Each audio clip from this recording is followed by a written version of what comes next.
জিবরাইল আলাইহিস সালাতু ওয়াস সালাম আমার নবীর দরবারে ছিলেন। বলেন কে ছিলেন? সব সময় নিজের দরবারে ভালো লোককে বসাইবেন, নিজের চেম্বারে ভালো লোকদেরকে বসাইবেন, নিজে ভালো লোকদের সাথে চলবেন, আপনার ব্যক্তিত্ব ফুটে উঠবে। সমাজের নোংরা, যাদের অন্তর কলুষিত, নাপাক, এদের সাথে উঠা বসা করবেন না। হ্যাঁ, মানবতা দেখাইবেন, কিন্তু হৃদ্রতা দেখাইবেন না। আনিল মারই লা তাসআল ওয়া আবসির করিনাহু। কবি বলতেছেন, যদি কারো সাথে যদি বন্ধু পাতে চাও, কাকে যদি বন্ধু বানাইতে চাও, এই লোকটা কার সাথে চলাফেরা করে তাকে ফলো করো। এই লোকটা কার সাথে উঠা বসা করে তাকে ফলো করো। তাকে কি জিজ্ঞাসা করবে না, ভাই তোমাকে আমি বন্ধু বানাতে চাই? জিজ্ঞাসা করার কি নেই, প্রয়োজন নেই। বরং এই লোকটা 24 ঘন্টা কাদের সাথে উঠা বসা করে,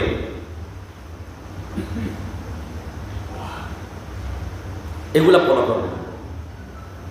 করবো তো ভাই ইনশাআল্লাহ। মসজিদের ইমামকে ফলো করেন, হক্কানি রব্বানি আলেমকে ফলো করেন, সম্পর্ক মজবুত করেন। সমালোচনা হক কথা পাক খোঁজার জন্য চেষ্টা করবেন না। দলকে বাঁচানোর জন্য ইমামকে হয়রানি করবেন না। বরং ইমামের সাথে সম্পর্ক করেন, কোরআনের সাথে সম্পর্ক করেন, ভালো মানুষের সাথে সম্পর্ক করেন। দেখবেন আপনার ব্যক্তিত্ব কি আসবে, কি উঠবে, উঠবে। আমার কথা কি আপনারা কষ্ট হয়েছেন ভাই? এই পৃথিবীর মধ্যে শ্রেষ্ঠ মানুষ ছিলেন কারা? আম্বিয়া কেরাম। বলেন কারা ভাই? এই আম্বিয়া কেরামের সাথে যারা সম্পর্ক করে রেখেছিল, বলেন দেখি তারা দুনিয়াতে জান্নাতের সুসংবাদ পাইছে কি পায় নাই? এজন্য ভালো মানুষের সাথে কি করবে? সম্পর্ক। ভালো দলের সাথে সম্পর্ক। আমার আপনার এই দল যাতে করে আপনাকে জাহান্নামে না নেয়। আমার আপনার ভোট ওই জালেমে যত জুলুম করবে, ওই জুলুমের অংশ যাতে করে আমার আমলনামার মধ্যে যোগ না হয়। আমাকে মুসলমান হিসাবে সেই বিষয়গুলোকে সামনে রাখতে হবে। ঈমান সবার আগে। আমার নেতাও মারা যাবে, আমিও মারা যাব, এর দলের অস্তিত্ব থাকবে না, কিন্তু আল্লাহর দলের অস্তিত্ব থাকবে কি থাকবে না? কথা বলেন, থাকবে কি থাকবে?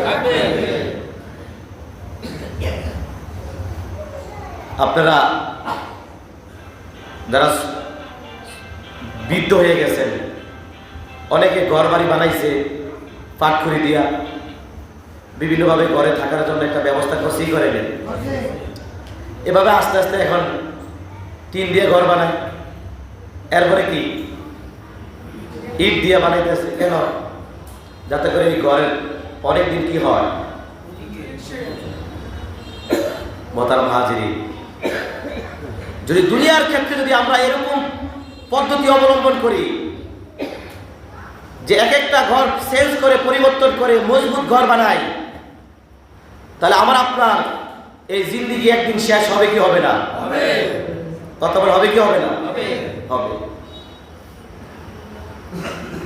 সুতরাং সেই জিন্দেগিকে মজবুত করার জন্য আমার আপনার চেষ্টা মুজাহাদা কতটুকু?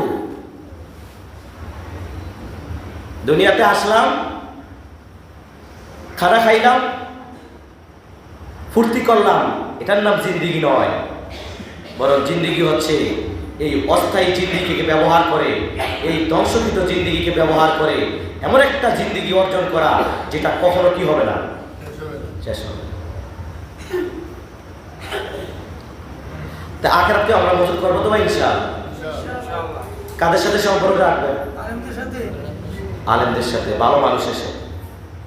আল্লাহ পাক আপনাদেরকে বোঝার তৌফিক দান করুন। নবী করিম সাল্লাল্লাহু আলাইহি ওয়াসাল্লামের দরবারে কে এসেছিল? জিবরাইল। ভালো মানুষের কাছে কে আসছে? ভালো ফেরেশতা। নবীজির দরবারে কে এসেছিল? আওয়াজ করে বলেন কে? আর আমার দ্বারা কে আসে? ইয়াবা গাঁজা কর।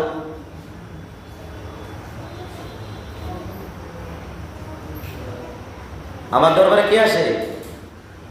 হরেক রকমের পাগল দিয়া মিলাইছে মেলা, বাবারে তোর দরবারে সব পাগলের খেলা।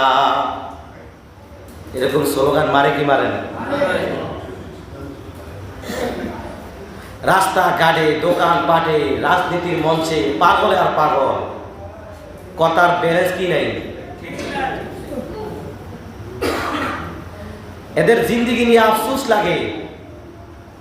মনে হয় স্টেজে মাইকটা পাইলে বড় বড় কথা বললে কি সকালের কথা কি বলছে, বিকালে কি দেয় না মনে থাকে। সকালের কথার সাথে বিকালের কথার সাথে মারামারি কাটাকাটি হয়। মাদ্রাসার খাবার, দুপুরের খাবার, ভর্তা দিয়ে, আলু ভর্তা দিয়ে যে খাবারটা হয় এটা খুব সুস্বাদু। মাদ্রাসার খাবার পেলে খুব কি আবার কয় কি জানেন, কয় যাতে এই বাংলাদেশের মধ্যে যাতে মৌলবাদ সৃষ্টি না হয়। তো বাংলাদেশের মধ্যে মৌলবাদ কি ওই হিন্দু ঘরে হয় না মাদ্রাসায় হয়? কথা কয় টাকা।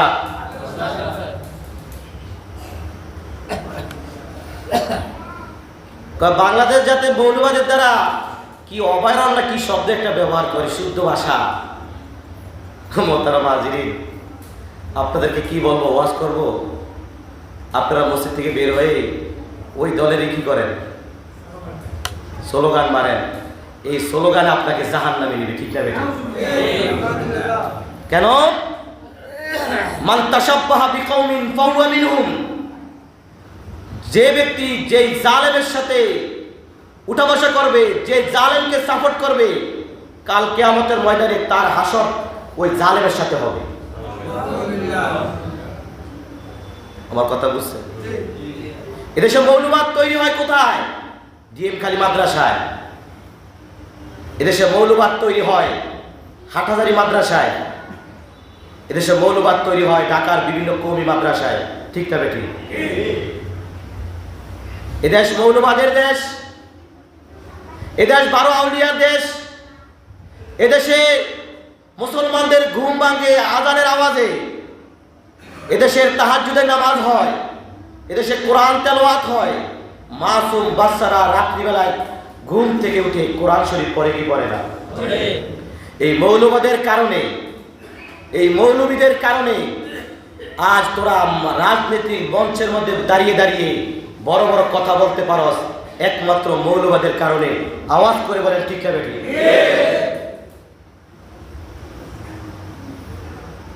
আপনারা মৌলবাদী না? আপনারা যারা এখানে বসে আছেন সবাই কি মৌলবাদী?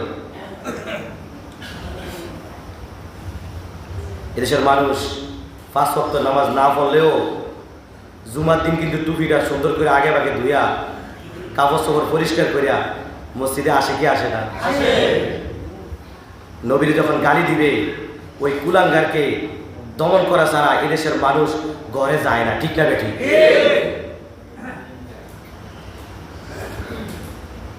শাহজালাল রহমতুল্লাহ আলাইহি সুরমা নদী যে পার হয়েছে কোন রকমের ব্যবস্থা ছাড়া, বলেন পার করছে কে? আল্লাহ। কথা বলেন কে? আল্লাহ। আব্রাহা বাদশাকে ধ্বংস করছে কে? আল্লাহ। কি দিয়া? কঙ্ক দিয়ে। একটা মাছে একেবারে পুরা পেটের নারী বুঝি যা আছে সব কিছু খেয়েছে। আর ফেরাউনের নমরুদের বাইরে মারছে না? জালেমদের থেকে শিক্ষা অর্জন করো, ফেরাউন থেকে শিক্ষা অর্জন করো। আল্লাহর দ্বীন, আল্লাহর কোরআনকে যারা জমিন থেকে উৎখাত করার জন্য চেষ্টা করবে, অতীতে যারা করেছিল ইতিহাস সাক্ষী, তারা আজ দুনিয়াতে নাই, কিন্তু কোরআন আজও ডিএম খালি মসজিদের মধ্যে নামাজে তেলাওয়াত করা হয় কি হয় না? এই মিম্বারে দাঁড়িয়ে অল্প কিছুক্ষণ পরে দাঁড়িয়ে ইমাম সাহেব খুতবা দিবে কি দিবে না? কিন্তু জালেমের যারা খুতবা দিছিল সে জালেম কি আছে? কথা বলে আছে? আল্লাহ পাক এই উম্মতকে বুঝার তৌফিক দান করুন।